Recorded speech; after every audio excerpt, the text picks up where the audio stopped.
true masters of the earth sphere.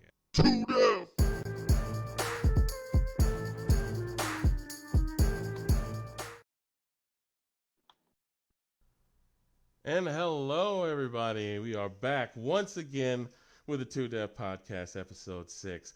It's your boy Sleepwalker, the man who walks the dreams, and I've come back with my regular co-host and a special guest, and I'll let them introduce themselves. Go ahead. Yo. What's up, everybody? It's John, aka J Poet, owner and founder of 2Dev Gaming. We are here as always with Sleepwalker, and today we have a special guest. It's Jennifer Hayes, the president of Nerd Nation, one of our most beloved partners here. We kind of partnered up right before the COVID-19 outbreak happened, so we haven't had a whole lot of chance to do any events or community events yet, but the future is definitely looking bright. So how's it going, Jennifer?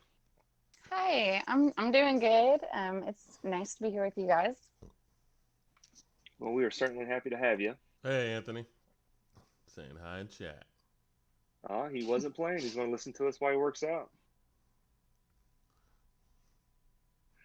All right, so Jennifer, we have you on here because you like I said, you're one of our biggest partners, and we are definitely elated to have you guys. And I think there's really going to be some big things going forward. So we kind of wanted to spotlight you guys on our episode 6 and give you guys some exposure to our listeners and to kind of let us know what you guys got going on, what you're doing in the community, and what you guys are all about.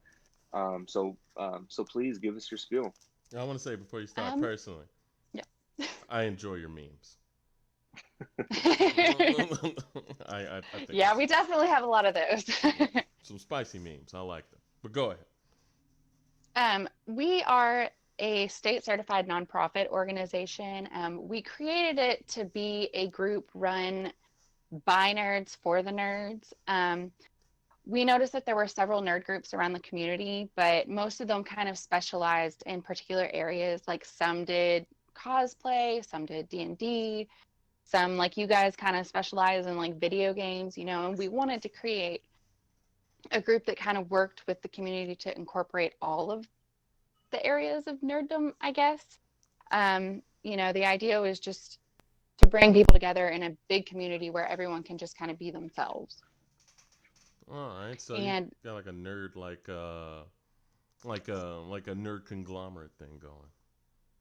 Yeah, basically. And we also are really big on wanting to try to like do things around the community to help the community. Like we've had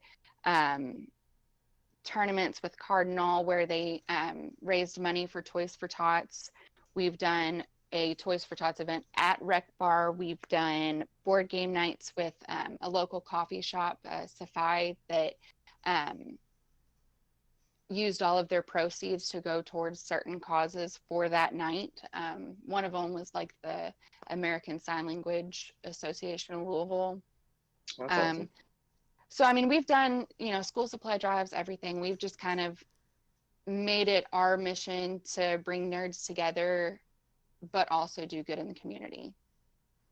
All right. Yeah, I think you guys are doing a great job. I tell you, my time on Facebook is so much happier and funner ever since we've linked up and joined Nerd Nation, and I just love the group and the group of people that's in there. It's really cool. Well, especially since all the COVID stuff, we're all inside all the time. Yeah, pretty much. I mean, I find myself like playing games, especially, we do the specialized in the game. I saw myself playing games I just never would have had if I was just working and doing everything regularly. I would have never stopped to play. And now I'm just sitting there like, all right, let's give this a try. And I find myself loving and hating XCOM 2. I like it at the same time. Every time I play it, I love starting it, and then when I'm like 5 to 10 minutes in, I just hate it. But I keep playing it like until the mission's over, and I'm like, oh, you motherfucker! And then it's done. And then I get back on like an hour or two later. I had to put it down after like every mission. Sounds like me in Call of Duty. Yeah, that's why I stay away from first-person shooters. It's not my forte. Oh, no, this is a strategy game, so it's even worse. Is it? So the computer's all like, bro, do you think you're good? Like I'm a computer. And then it does that every single round. And it's the most frustrating thing in the world. So Jennifer, I know you said you don't play first-person shooters, but you do play some PC games. What are some of your favorite PC games? Sorry, I think I dropped it. Can you all hear me? I can Yeah, hear you. yeah, we can hear you. Okay. I was saying kind of as a segue. I know that you said you don't play first-person shooter games, but you do play video games, mostly on the PC. Tell us some about your favorite video games that you like to play and kind of how it all started for you.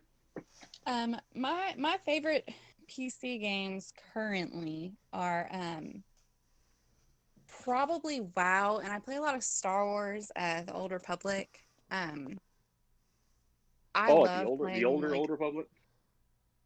um I mean the one I play is current, like it's still where you can get online and play with everybody. It's like, is that Jedi Academy or Knights of the Old Republic? Knights of the Old Republic. Okay, it's Knights of the Old. Yeah, Knights of the Old Republic. I mean, that people love that game, so I'm sure there's still people on there. I didn't even know there was an online option. Matthew used to play the heck out of that game. Yeah, I mean, I play it with my husband mostly right now.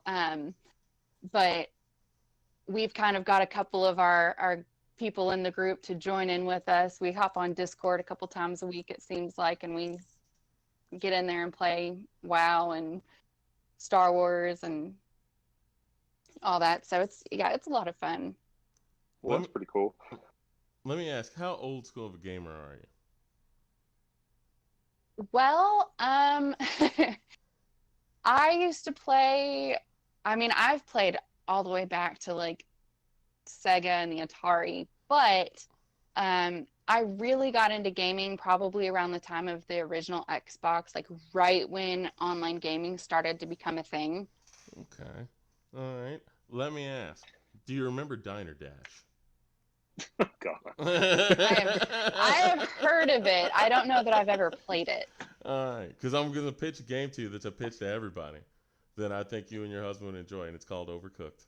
Me and Kia have been playing it for like the last couple of weeks, and it's amazing. I haven't played it yet, but he's won me over, Jennifer. Me and Tamara's going to be playing it here whenever I can get it. It's a cooking puzzle game, and I think everyone should play it because it's amazing.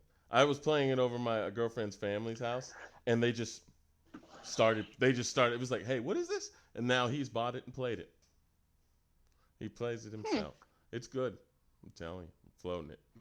I'm floating it. And I'll probably check it out. So yeah, I mean, because I have been doing a thing where anyone in our group, when they're playing games, if it's something I don't have, I go in and get it so that I can jump on and kind of play with everybody in our group, at different times. So I know you said that you and your husband play the Knights of the Old Republic. Do you and Ryan have your own like setups? Like you have like your own like computer desks, or how do you guys have that set up? We both have laptops, so we just kind of hop on and play together, and throw on our headsets and just kind of sit next to each other on the couch and play. That's pretty dope. I like that. Do you all cuss at each other's teamwork? I mean, sometimes. I cuss at Kia's teamwork all the time. She hit me with a carrot and knocked me off the stage. And I was like,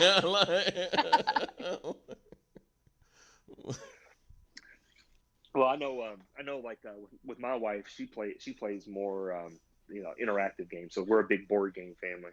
So she's not too big into video games. She'll play a few, but we love playing board games around our house. So we're also, we're pretty big with 2 Gaming. It's not just video games; it's kind of gaming in all categories. So yeah, so we love us some good board games and card games. We actually, I grew up playing spades all the time, and we had some friends come over the other night, and we actually sit down and played Rook for the first time, and so it was really fun. So what's Rook? We play a lot of board games, but we play Magic the Gathering too. That's something he got me into. Oh, that's really fun. I've always wanted to get into that. I've never. It's addicting. So if you get into it, just be prepared to like blow a lot of money. But also, like, I'm super competitive. So he got me into it. I played against him. I lost. I got mad, went out and built an entire deck just to beat his. So, that's just kind of how I am. We get very competitive here. Oh, sweet. Well, Go see, ahead. I first started playing Magic a long time ago. I don't play currently. I haven't played in a long time. I still have a bunch of Magic cards laying around. I think I gave a big old stack of them to Matt at our last event.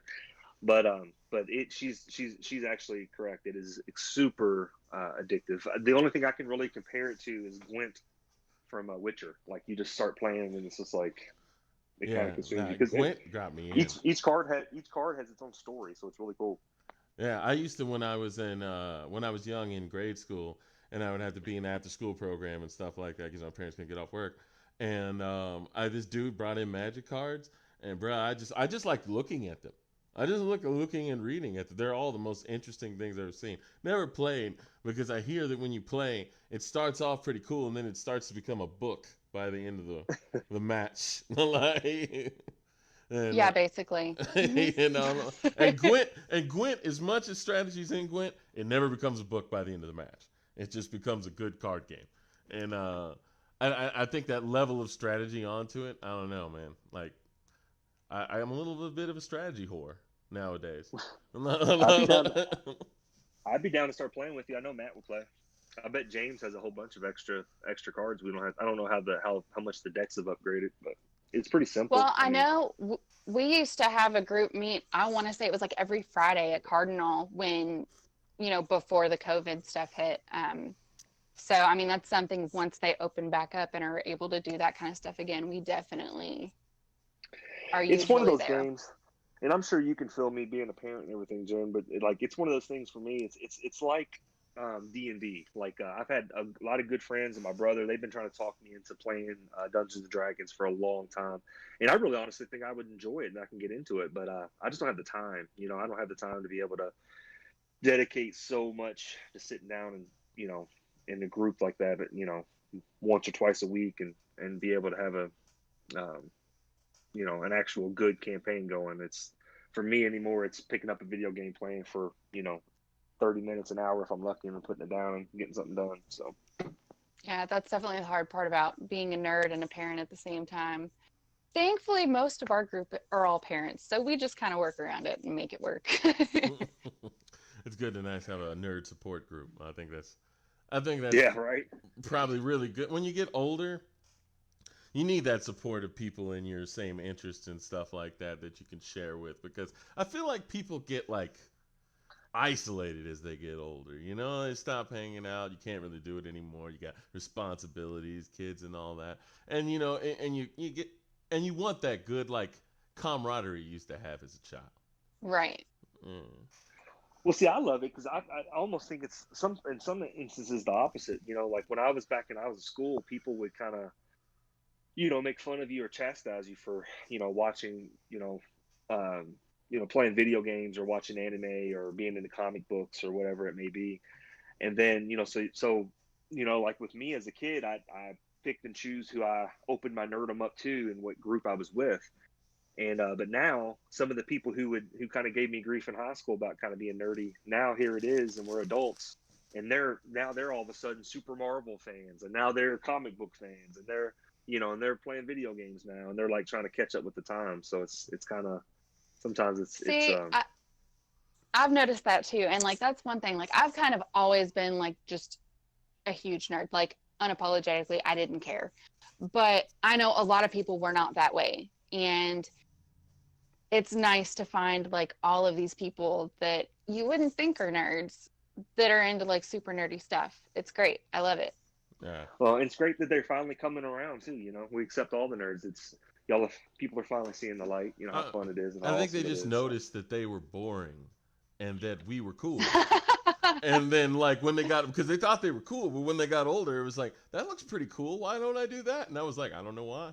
I've been doing it all my whole life, bruh. Right, exactly. drugs and drugs and alcohol and doing hood rat shit with your friends can only get you so far, right? Right, exactly. When you get older, this is a large cutoff, to that sort of activity. Uh, So it kind of brings me to the next question for you here, Jen. We typically like to stick pretty strictly to video games. That's kind of what we do. But this is a special episode, so this is kind of the Nation of Nerds episode, and there's nerds of all walks of life, and some people consider things nerds that we might not even consider them to be a nerd. So, as the president of the nation of nerds here, what would you like? What does being a nerd mean to you? What does that look like?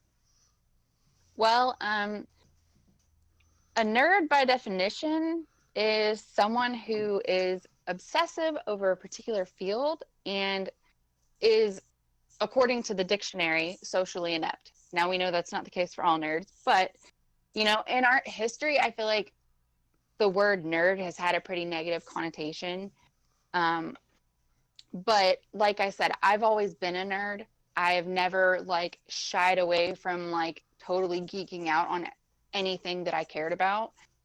But I realized a lot of people didn't feel they could do that. And so for me, being a nerd is being able to be passionate about the things you love unapologetically. Like, I think that's one of the most wonderful things in the world, is to just be able to just truly nerd out over things and like the things you like, basically.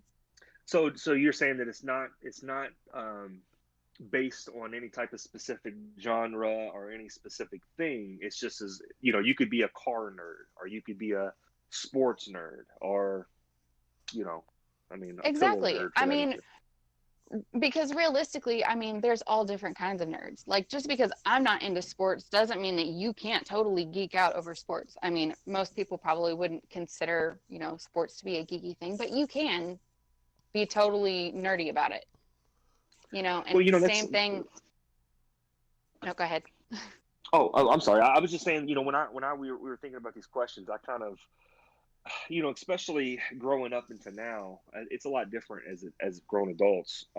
The word nerd or whatever, but it was kind of a derogatory term for a long time, and always viewed nerds growing up as a, kind of being in a specific social group and that are into a very set stereotypical kind of things. You know what I'm saying? So like, I wouldn't even necessarily view video game players when I was growing up as nerds necessarily, but like people who did role playing, or or something like that, or are they maybe they read comic books, or they're really into fantasy, really hardcore.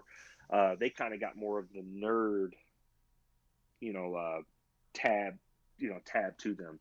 So I thought it was an interesting question, kind of, that you're taking a more of a broad terminology as nerd, where it's kind of like, well, everyone could be a nerd. You just got to pick what you're a nerd about.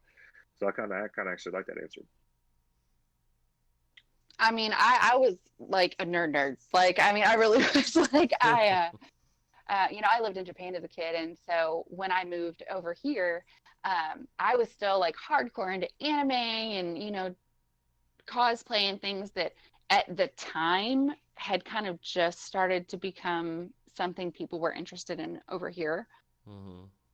And so, yeah, I definitely got teased. I definitely got made fun of for being like a nerd. But, I kind of realized as I grew up that like you can really, like I said, be a nerd about just about anything. I think I think we're all nerds in a certain sense, for sure. I think exactly. it was Marvel that brought everybody around, that really made nerds, being a nerd, cool. And that's in the more narrow version of nerd, in between the fantasy, Star Wars, anime, video game stuff like that. I think that's in the more, but like, I think Marvel was the one that really just let everybody be like, oh, this is cool, we can like this now. Like, yeah, I mean, it was definitely a turning point. I'll agree with that 100%. Yeah, I feel like they had a real big hand in that, because as soon as Iron Man and the Avengers and everybody could like superheroes, and now YouTube channels that talk solely about comics are just taking off and stuff like that. People are actually making money off it because people want to know, until they stopped and Endgame stopped, and now people don't really care as much anymore. So is it kind of a double-edged sword for you, though, like where you see one, you want as many nerds as possible. Obviously you're in a business of kind of spreading the culture and spreading all of this. So you want as many as you welcome all and any nerds, whether they're latecomers or not. But do you also kind of have a sense of kind of like, you weren't in there shooting with me in the gym, like you're a bandwagon. You weren't on the streets when I was there, bruh. Yeah, I mean, there's been times where I'm just like, girls now, they don't understand because, being a gamer girl, even as a lot of people call it, or being into a lot of the nerd things now has become pretty mainstream.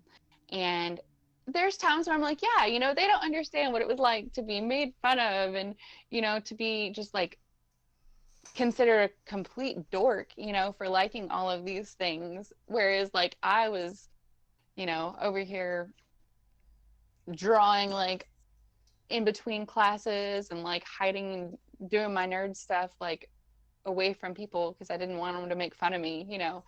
But Yeah. at the same time, because it is becoming more mainstream, I love the fact that it does make things more available to the public. Like, I want to see people enjoying a lot of the things that I like. So, anytime someone's like, well, I'm not really a nerd, I'm like, oh, well, hang around me long enough and I promise you'll end up being one because I definitely love like opening that world up to people. Yeah, Yes. it always is. It always is a good feeling when you show somebody something that you like that's nerdy and they really enjoy it too. Like when I showed Kia The Witcher. We both watched The Witcher together. And she really liked The Witcher. She also liked The Mandalorian and Psychopaths, an anime. And it was like, and I was like, oh, it's good. And then, you see, with her, I started on the other end of the pool. I started watching Interspecies Review with her. And if you know what that is, you don't want that's not that's almost hentai. Like, it's almost hentai, but that's the first anime I ever watched with her. And like because I thought if I dipped her at the other end of the pool, then when I go back to the normal end, she'll be fine. But the fact that she likes it is a real good feeling to have somebody share that with you and still enjoy it. So what would you say are your top 5 favorite nerdy things? For me, let's see. I'm definitely a Harry Potter nerd. Me and my husband are both, really into different things. He happens to be more of a Star Wars nerd. And I grew up on Star Wars. My sister was obsessed. So for me, it was definitely kind of split, but I was definitely more of a Harry Potter fan. So like our house right now is like half Harry Potter, half Star Wars. Like it's pretty great. Um, but I'm also really into anime. Like I said, lived in Japan. It's something I love. Um, and then I'm a book nerd. I love reading. I have 4 kids, so I don't get the time for it like I used to, but definitely love reading. And then I would say video games. Like, also one of those things, as I've gotten older, had kids, I don't have as much time for it as I used to. But Yeah. like, I'm totally also one of those people that'll stay up till 5 in the morning playing a game. Like, it's just something I love doing. Yeah. All right. So what are some of your favorite animes that you like watching? My friend, my boy Sleepwalker here, he's an anime connoisseur himself. I know. I think I can only say that like before 2010. After 2010, I was like, not feeling this, guys. But but before 2010, yeah, no, there was a lot of Chef's Kiss out there. I mean, there's a bunch that I like. One of my favorites was called Fushigi Yugi. It's older and it does have um an anime and a manga, but I read the manga. And then I liked Death Note. Also, same thing with that one. I didn't watch the anime. I don't actually Oh, think I've ever seen the anime, so you're but one of I've those. read the manga. I watched the movie. I've seen the movie. Okay, here's the thing though. Yeah, You don't. saw the Netflix travesty. You saw that one, I'm guessing. Yes. Yeah, don't. That was not Death Note. Oh no, Like, that was- there is worse. There is an Attack on Titan live action movie. I There's saw 2 it. of them actually. I It is saw it. so bad. Like- Like it's one of those you have to watch because it's so terrible. The end scene just turned out to be a bunch of wet, naked people punching each other in a cardboard city. It was What? the Yeah, it's bad. worst It was thing. so bad. I was like, bruh, this is amazing. Almost like I don't even want to watch the anime anymore. I just want to watch this. Like, Yeah, it was so terrible. Like it was, yeah, it was awesome. Yeah, But there is actually a live action Death Note that's Japanese, and I think there's 3 or 4 of them, and it's fantastic. It's not quite up to the level of the manga, obviously, but I mean, as far as live action goes, it's great. so are you one of those Um, people that manga is the tops? Like, read the manga definitely before you see the anime people?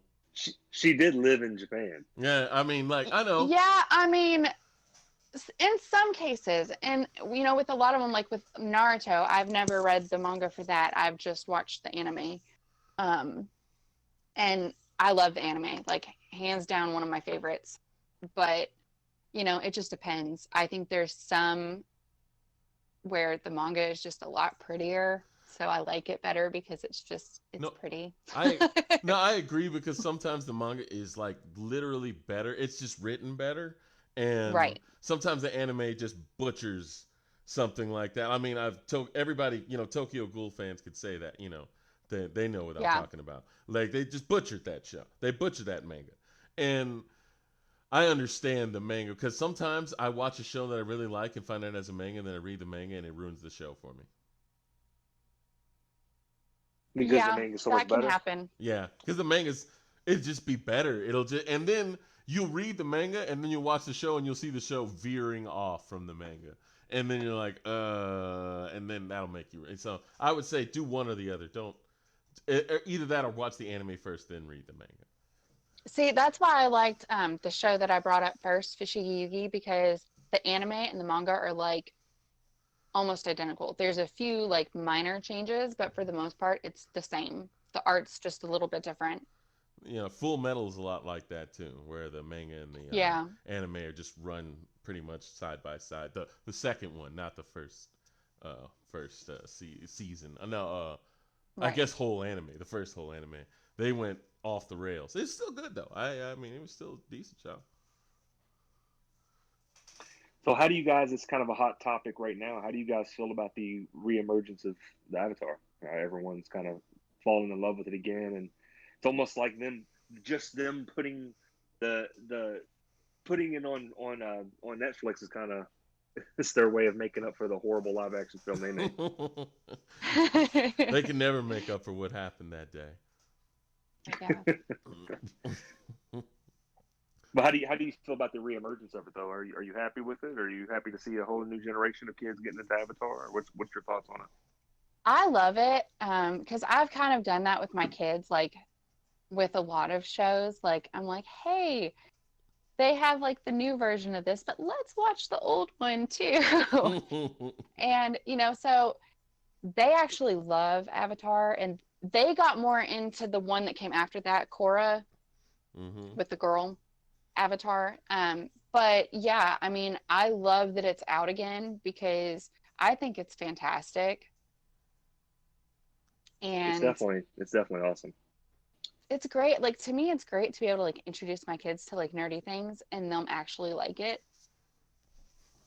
Yeah, because that's always a fear, So isn't it? Like they're gonna hate it, and then there's just gonna be a normie kid, and then I'm just gonna have to take them to normal stuff. But I Your like. sister gets it, but you're ignoring. But I and like Avatar, it's like I often say that if you don't like Avatar: The Last Airbender, there's something wrong with your heart because that show has a lot of heart. It's really good character making. It's wonderful animation, and the storyline is just really well done. I really enjoyed it, and I'm glad that it's back out there. I know they're going to be making a live action show. I don't know where that is now. The coronavirus has hit, but before coronavirus, they were making a live action show with the original creators. So I'm hyped for that. Well, I know when we were in college, Sleep, you and Aaron were talking about it at one point, and so I sat down and I think I rented the first season or something from that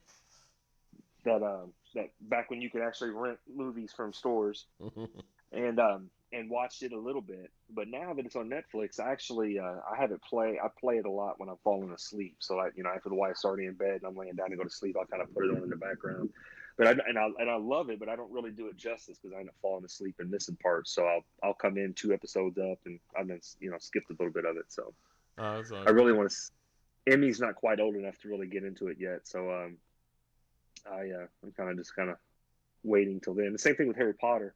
We've watched almost all of the big trilogies and stuff. You know, my wife and I watching shows or movies or whatever, and we were kind of waiting on Harry Potter because we wanted Emmy to get old enough and we could read the books together and then watch the show because we have a really good friend who did the same thing with her daughter. So we thought it would be really cool to do with our oldest, but we may end up just Well, watching the films first. they do have, just throwing this out there, they have the first 4 books that are illustrated, like they have the illustrated editions. And recently, the stars of Harry Potter have started reading the Harry Potter books. Oh, so it's So like, you okay. you can go online and pull it up, and it's like a YouTube type thing, where they're reading the books to you. And we kind of did the audiobooks with my kids and played the audiobooks and had them watch read through the illustrated version. It kept their It attention is a little better. it is a Yeah. good idea. It's a real Yeah, good you idea. know, sometimes, you know, having somebody read it to you in a very, you know, excited, enthusiastic voice is a better way to get enthralled in it. I remember when I was working, I listened to Batman No Man's Land, the audiobook, and it was amazing. It was just like, oh my God, I'd like this more than if it was a movie. It was, you know, and I think like that audiobook stuff is really, like, I've honestly wanted to read one myself. You think I could read an audiobook? I mean, if you can do like the different voices and stuff, go for it. Oh snap! That's ain't no. I See, like. the Star Wars books are some of the best audiobooks. I love them. Like the Bane series, great, A fantastic. Cat Bane or something. Uh, Darth Bane, Darth Bane. it's like, yeah. I was thinking of the dude from the show. I really liked him. The Clone Wars. You know, the bounty hunter. Um, I'm sure I've seen it. Have you seen Are Clone you Wars? talking about Boba I've Fett? seen, Yeah, it was a bounty hunter. He's a blue dude. His name's Cat Bane. He's like a cowboy dude. Oh, He was in Clone Wars, the original show when it was running on Cartoon Network before it got canceled. see, I haven't I seen haven't. all of Clone Wars. That's like one of the only ones that I haven't seen all of. Oh, it's so good. It is such a good section too. I suggest it if you ever want to watch it. I love what I've seen so far. I've seen like 2 or 3 seasons. Yeah, It's definitely the best of the animated Star Wars ones. It's definitely Oh, by far the definitely. best one. I think the animated series are underrated. I think a lot of people have missed out on a lot of great parts about Star Wars because they don't want to watch it because it's animated and they think it's for kids. Which yeah, really, I mean, it is, but it's not. they do that with everything too. Like there's a lot of movies that are really good movies that you miss because they're animated. Like I just watched Dark Side. Was it Dark Side War?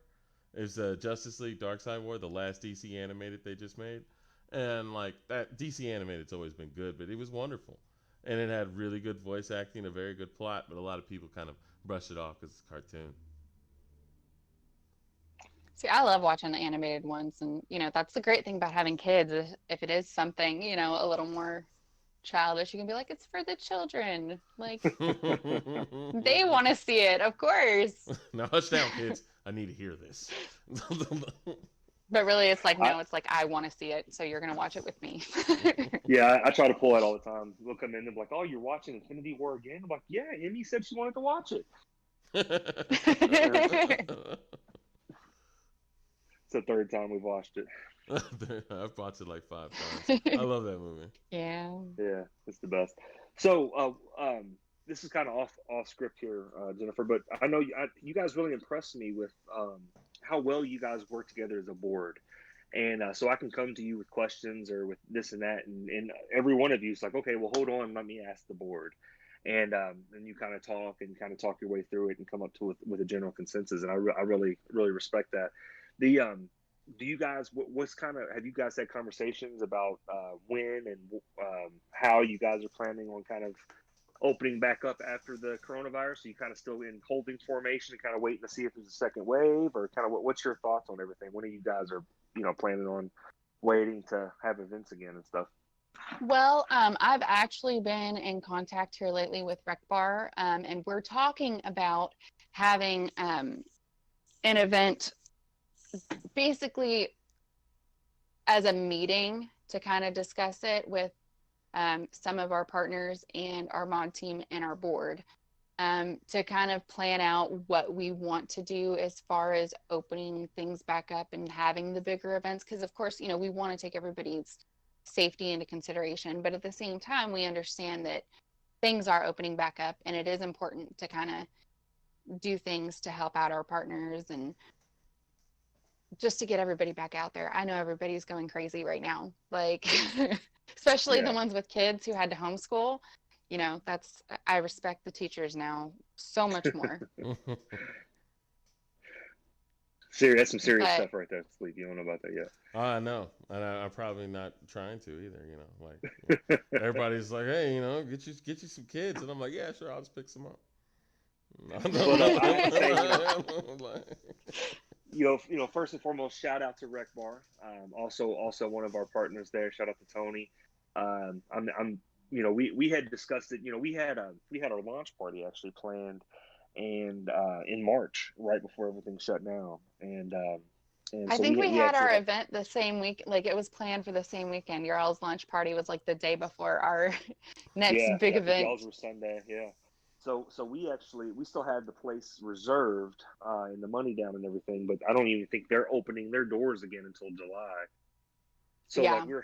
we're definitely wanting to, we're gonna definitely be having our launch party, but I don't want it to suffer from people still scared to come out, or I don't want to be responsible if I do it too soon and then some people get sick, because we're planning on having a large crowd there. So but Y- I am interested. I want to sit down and talk to Tony once everything kind of calms down, and then of course we can have our meeting as well. Because we've had a very successful social event there at Rec Bar as one of our first events, and we had just an They're amazing turnout. awesome. Yeah, They it's they were always really great. awesome, and especially Yeah, it's now great having events there. now that I've been able to establish a good relationship with Tony and kind of talk out a partnership, I think it's going to be even more mutually beneficial than it was before. So I'm definitely excited to get back into the role of things. I'm still very hesitant with everything opening up for Memorial Day, and then um, you know then we have the protests and stuff that are happening downtown. I'm just kind of curious of here in 3-4 weeks what the landscape's kind of looking at. yeah, It's you know with us, we're TDEF's not necessarily a not nonprofit organization, so it's been kind of devastating to us not being able to have these events that we're so used to having. So we're definitely very anxious to get back out there and start having events again, but we want to make sure we're doing our civic duty and doing it responsibly. So I mm. just kind of Right. wanted to kind of feel like what where you guys are at, if you guys were on the same page or what the situation was. Plus, you want to be in a Yeah, place I mean, where people feel like coming back too. Like somebody like having a good feeling of coming out. You want to gauge the audience. If nobody feels like coming out, then what's the point? right. Well, and I think too, obviously we are anxious to have another big event, but like I said, that's kind of why we're starting off with like a small, more of like just our board and moderators and some of our partners so that we can work out, what's best for everybody. Um, and also, I know that a lot of like our partners and like the smaller businesses around here have really suffered with all of this. So it's kind of like we want to also try to get back out there to kind of help them build their businesses back up, help them get back on their feet because it's been rough for everybody. Yeah, it has. It really has. Well, so I'm going to get on to the next question here, Jennifer. What would you say, based, kind of back to the subject of nerdum?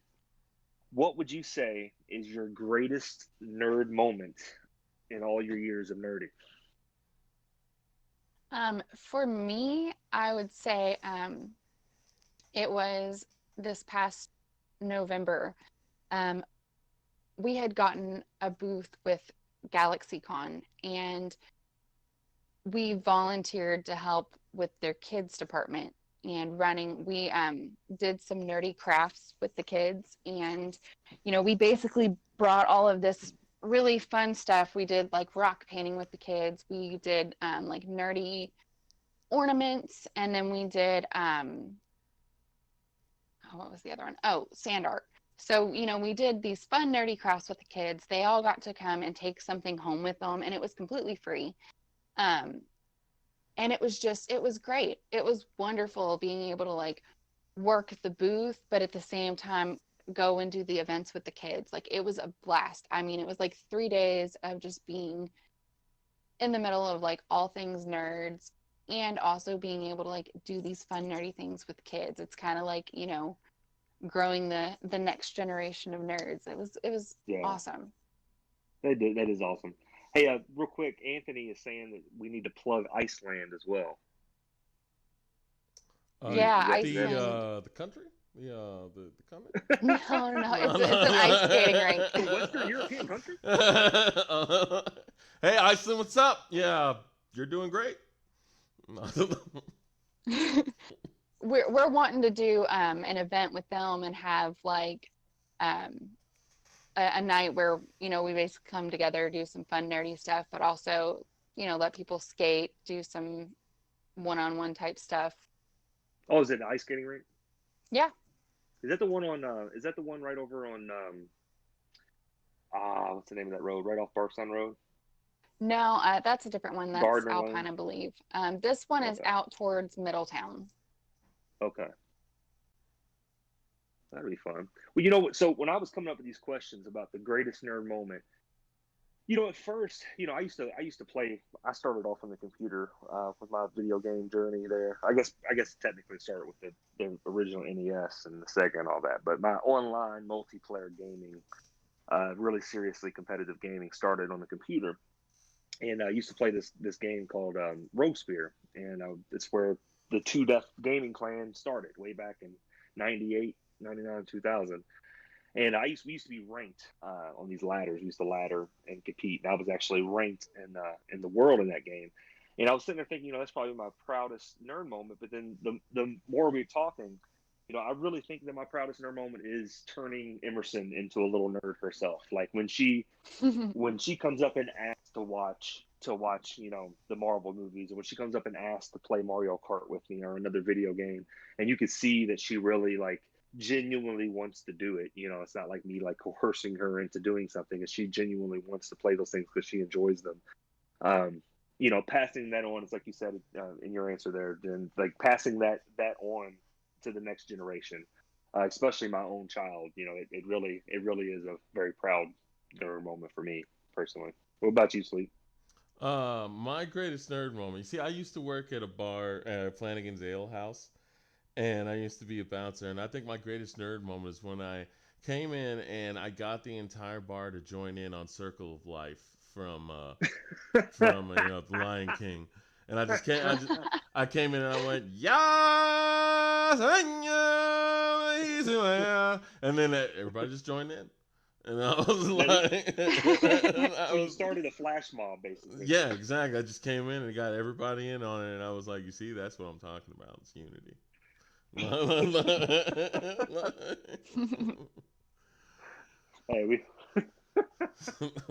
I would be pretty proud of that, honestly, because I'm the kind. I had the kind of luck I would stand up and say that, and everybody would just be looking like, why is this white dude yelling some African stuff? What's going on? Yeah, exactly. It would just be offensive now. So conversely, though, so those are your greatest or proudest nerd moments. What would you say would be one of your most embarrassing nerd moments? Well, ironically, it was at SuperCon before it became GalaxyCon. So this was like 2 years ago. I was actually working for the convention and I was doing photography for them. And they had where like we were supposed to cover like different areas at different times so that they always had somebody basically there photographing everything. And I was supposed to be going to this like late night nerd prom, I believe it was, or something like that. But it was some kind of like nerdy party. And the convention center is huge. So I had the ballroom that I was supposed to go to, and I was following the pamphlet. So I guess on the app they had updated it and it was in a different room. But I didn't get the memo. So I went to this room, with this big giant camera in hand. And I walk in, and it was not a nerd prom. It was actually a nerdy burlesque show. So, here I am standing over here in the corner looking like a creeper with my camera. And I was like, all right, then I think I'm going to go. Because, yeah, it was definitely not a nerd prom. So that was interesting. Yes, I can see how that would be embarrassing for sure. For me, sleep was actually present for mine. When I first got to college, like I said, I started off playing computer games. So I played Rogue, Spear, Counter Strike, Source, the original Call of Duty, all on computers, and I was really good at them.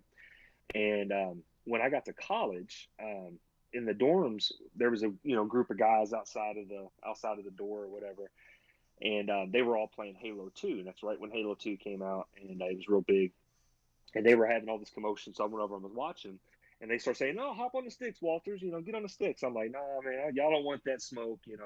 This is what I do. I play first-person shooters. Y'all don't want this or whatever." And these are kind of like the nerds of college, And I was a wrestler, so I was there on a wrestling scholarship, so I had some reputation to uphold, I guess.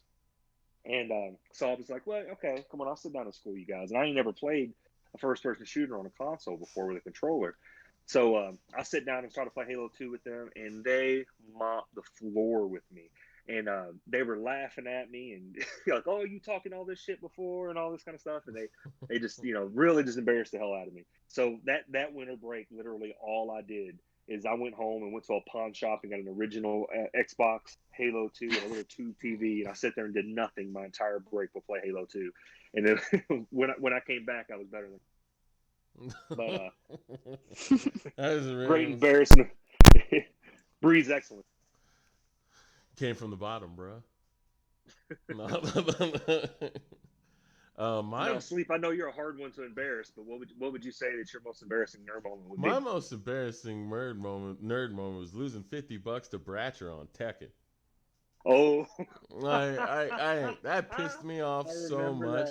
Because you were so confident. I was so confident. Because dude, I usually mop everybody except Isaiah. Like if it wasn't Isaiah, I was pretty sure I beat him, and he just did me in. And then we had a really good match on Double or Nothing, and then he won it, and then I lost $50. And I was like, you know what? I deserve that. I deserve losing that $50. Shout out to Brian Bratcher. Man, it's funny. You're still my boy, but I didn't like that. Well, Jennifer, before we get into our final segment here, I want to thank you again for coming along. You've been a great guest on our show. We'd love to have you or another representative Nerd Nation back on at another time. You guys are awesome, and we're proud to be partners with you guys. Is there anything that you would like to say as far as just kind of a shameless plug of Nerd Nation, or anything you guys got going on that you would like to say? Or is there any kind of closing thing that you would like to say in regards to your time? I'm kind of with you. We enjoy being partners with you guys. We definitely welcome any and all members into our group. And I'm hoping we will get to do a big event together soon. But if not, we have a lot of online stuff that we've got going on right now. Like we have watch parties and things like that people are more than welcome to join in on anytime.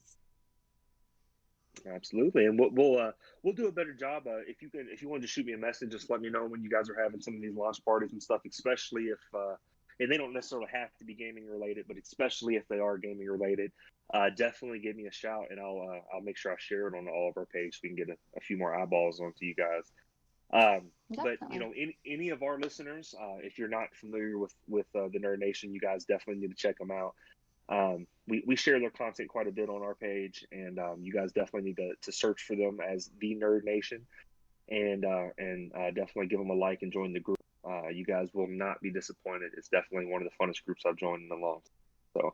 So you guys definitely need to go check them out. They're doing some great things in the community, and I'm hopefully once everything opens up, us at 2Def can play a hand in helping them do even more. So we want to do our part with you guys as well. So, but given all that, we are at our final segment. It's one of our favorite segments, and it is called, all right, bro. Raphael, you want to start it off? All right, hold on. It's not coming up. You go ahead and start it off. I'm gonna see if I can get it back up. For some reason, it's lost to me. Okay. So, as all crazy stories tend to start off with, mine starts off a Florida man named Darius Johnson is a troubled young man with some very bizarre astrologically tinted beliefs. He stabbed his girlfriend, Monica Gooden, multiple times, but if that were the end of the story, it wouldn't be on this list. Among the grisly scene, investigators found a broken and bloody Xbox 360 controller, implying that among the stabs, he ruthlessly beat her down with the several metal Last Cycle's gaming consoles. And evidently, this all happened because he wanted her to control her spirit and fight the dragon that he was playing on his video game, and she wouldn't do it. Alright, bro. Like, what? Like, was the spirit like real to him? Was he there? Was he just like, all right, you need to fight the dragon, baby? Fight the dragon, it's right there. Was he doing that? Like, because that seems like madness. It says when they asked, it said that she had control over his spirit, and that she's supposed to have fought the dragon because she was the Taurus, and she wouldn't do it in the video game. So What's he this flipped game? out on her and killed her. What is this game called? It does not give the name of the game. I just want to know because it's Like, obviously yeah, cursed. because I'm curious now. Like, it's because it's obviously cursed, and I would It never was know. It was on the Xbox 360. Yep, But there it you did go. not give the name of the game. There you go. Xbox 360. That's what. They... But for me to just respond to my own, it's just like, all right, bro. This makes me never want to move to Florida. I mean, seriously, like, it's been my wife and I's dream. You know, like, it was like a shared dream of ours that we want to the ocean at some point in our lives. We both love the ocean. That's our happy place. And you know, but I think, you know, we love that Gulf side ocean, but we may end up moving to the Atlantic because I don't think I can live in Florida. These people are crazy. Yeah, like it's like all the crazy news has Florida has a monopoly on it. Like almost They really everything do. you can hear is like a Florida man, and it's like, what's going on now? Are there drugs in the water? Like, what type of drugs? Can I get some of these drugs? No, you know. Hey, so Anthony just commented and said he just turned on his computer and Overcooked is free right now. Is that on Steam? Is that what it's on? Yeah, you can get it on Steam. You can get it on, I think all systems on PlayStation. I'm pretty sure it's on Xbox, and I'm pretty sure it's also on the Switch. So you can get them anywhere. And they have another game called Moving Out, where it's the same kind of game, but it's a puzzle game, but you're moving stuff. So it's like you're moving somebody out, and then you have to like jump over obstacles and get it out. Like, I love those type of games because they're good with co-op and they're fun. They're just good, simple fun that you can have with someone else for about an hour or two and then stop, you know? Nice. Well, let's keep on our eyebrow. So Jennifer, did you prepare an eyebrow for us today? I actually did not find anything. So you'll have to skip me on this one. Do you have a crazy video game story that you have from your personal life? Personally, not really. So you've never killed anybody with an Xbox 360 controller. Is that what you're telling me? No, I have not. Although I will say, when I was younger, I used to be really big into this game that I played called Phantasy Star. I think they've actually brought it back on the Xbox. It's Phantasy Star Online 2. Yes. But with the original Xbox, it was like one of the first big online games. And I got on there all the time. And of course, back then, you know, there weren't as many female gamers. And I'd get on there and I'd play and meet people. And I met this guy one time, and he got like crazy. He would give me like all kinds of free stuff. And then he told me one time that like he wanted me to be his girlfriend. He never met me, didn't even know what I looked like. And I'm like, dude, like. Oh. It's just a game. I don't look like my avatar. My avatar is adorable, but not me. But like he was obsessed. It wasn't me. It was like my character. He was like in love with my character on the game. So how old were you at this point? I was like 15. Oh, that's still cool. 15 or 16. I was young. It's I like was about to say, bro, you just missed your chance to have a sugar daddy. But you're only 15. You're only 15, so that's definitely inappropriate. you know, and honestly, it makes more sense on his part too because he's not old enough to know that's crazy. But like if he was 33, I'd be like, all right, maybe someone called the police. Yeah, it was Yeah, kind of right. crazy. Yeah. I'm just like, it's just a character. Like I promise you, I don't look like that in real life. But he was like in love with the character. That was the Yeah. crazy part. There's a lot of creepers out there. If I was a female gamer, I would not advertise it.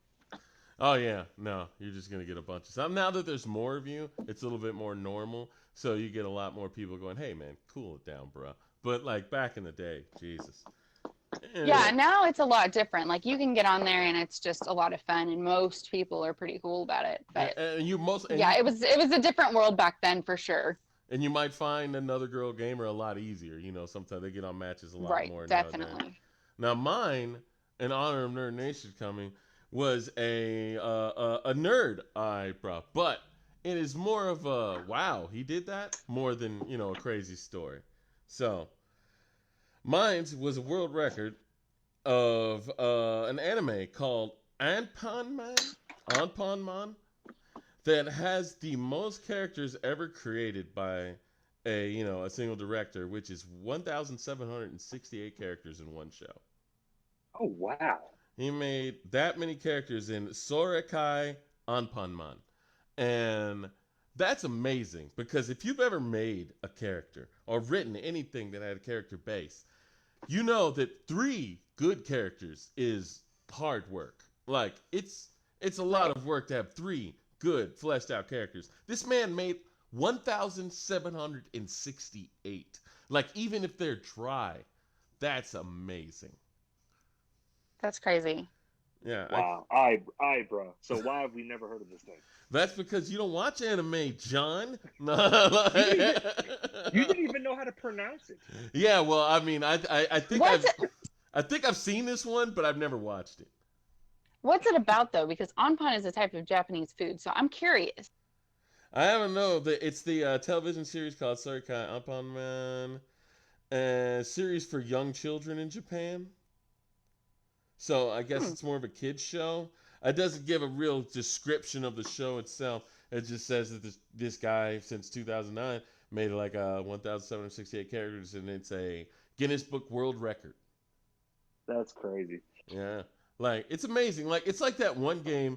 Did you all watch the Xbox reveal of all their games and stuff? They had one game on there that was made by one man, and it looks amazing. And you just kind of wonder, how does one man do that? It may It'd work be a more lot of work. efficiently. It may work more efficiently when you have one man doing it. Sometimes if you have a whole group of people, it can stall work. But like when you think about everything that goes into a game and stuff like that, and like I can understand any game, but this looks like a AAA title. And this guy, it's like you got to think about like not only the artwork, but the character work and the lighting and all that stuff that goes in there that like separate teams do. And this guy did it all by himself, and like he had to not sleep. Yeah. Like ever. Wonder how many years it took him to come up with all that. Yeah, I know. He's been working on it since his childhood or something like that. Yeah, I don't know. Well, there's amazing people out there, so you never know. Maybe he's just a prodigy. Well, on that note, guys, that concludes our episode 6 of the Two Death Podcast, The Nation of Nerds. We want to thank everyone who came out and watched. We definitely appreciate your eyeballs, and you guys, Anthony and Ryan and Austin, who chimed in and added to the conversation here. We definitely appreciate you guys. You guys are the lifeblood and what keeps all of this going. So please continue to tune in. Don't be afraid. We love constructive criticism. So if there's anything we could do better, anything that we're doing great or that we're sucking at, please let us know so we can change it. We want to do better for you and for ourselves. And again, I definitely want to thank the Nerd Nation and the president, Madam President here, Jennifer Hayes. You've been very gracious with your time. You were an awesome guest, and we definitely appreciate having you. Thank you for having me. I enjoyed it. Well, Alrighty, guys. Until next time, we guys will see you hopefully next Sunday. Same time, same place. Sleep, you got anything you want to say? nothing. I enjoyed this conversation. I enjoyed working with Nerd Nation, and come back to the podcast next time, and we'll have more things to say. Hopefully, I mean, we can do a Hopefully. we can do a silent podcast. That'd be fun. We'll run out of things to say eventually, right? Yeah, exactly. Well, with that being said, we will see you all next time. Adieu. All right, y'all. Peace. To death.